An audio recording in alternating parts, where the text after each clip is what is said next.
Nakalabas na ng bansa ang Bagyong Tino habang nakabantay naman ang pag-asa sa inaasahang pagpasok ng Bagyong Uwan sa Philippine Area of Responsibility ngayong weekend. Ang iba pang detalye sa ginagawang paghahanda ng pamahalaan alamin sa report ni Ice Martinez live. Ice?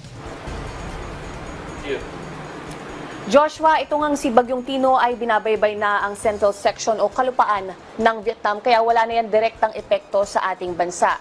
Ang super typhoon na binabantayan natin o ang potential super typhoon na binabantayan natin papasok ng Philippine Area of Responsibility. Huling namataan yan sa line na 1,470 kilometers east ng Eastern Visayas. Nag-intensify o lumakas na ito bilang severe tropical storm. May taglay itong hangin umaabot sa 95 kilometers per hour at pabugso ng hangin umaabot sa 115 kilometers per hour malapit sa gitna. Gumagalaw ito sa mabagal na 10 kilometers per hour pa northwest, papalapit nga ng Philippine Area of Responsibility. At ayon sa pag-asa, wala pa itong direktang epekto sa ating bansa. Kaya ngayong araw ng Biyernes hanggang bukas ng umaga, makararanas tayo ng fair weather condition at generally good weather, maaraw na panahon sa Luzon, sa Visayas at sa Mindanao.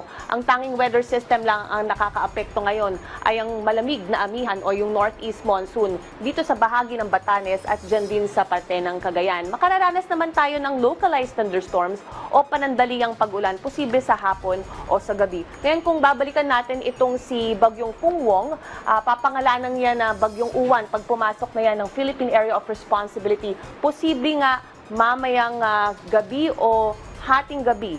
Posibleng madaling araw din yan ng Sabado o bukas ng umaga. Silipin natin ang forecast track nito. Ayon nga sa pag-asa, posibleng mag-intensify pa ang severe tropical storm ito into typhoon pagsapit ng Sabado at posible by tomorrow evening ay magiging super typhoon na nga ang kategorya nito. At nagpalabas nga ang pag-asa ng heavy rainfall outlook pagsapit ng Linggo, makararanas na po ng pag-ulan na malaking bahagi ng Southern Luzon, Visayas at maging ang Northern Luzon. Ayon sa pag-asa ay aabot sa 200 to 100 mm amount of rainfall sa Linggo ang mga probinsya ng Isabela, Aurora, Camarines provinces maging ang Catanduanes. Nasa 50 to 100 mm amount of rainfall naman sa loob ng 24 oras o yung 24-hour period ang parte ng Cordillera Region, Cagayan Valley Region, Bicol Region, Samar provinces, Masbate, Laguna, Bulacan at Biliran. Ulitin po natin, itong heavy rainfall outlook ay para sa araw ng Linggo habang papalapit nga ang potential super typhoon o Bagyong Uwan. Samantala, ang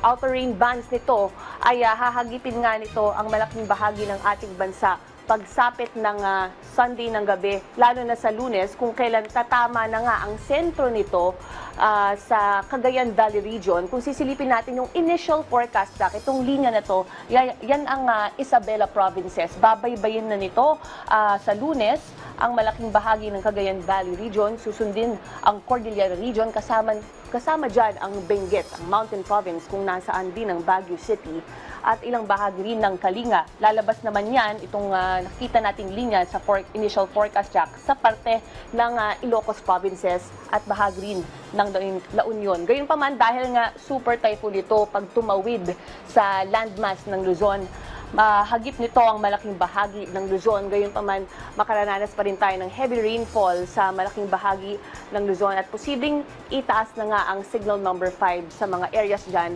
by Sunday evening or Monday. Yan muna ang pinakuli mula rito sa Pag-asa Headquarters. Para sa Integrated State Media, ako si Ice Martinez ng PTV. Balik sa studio, Joshua. Maraming salamat, Ice Martinez.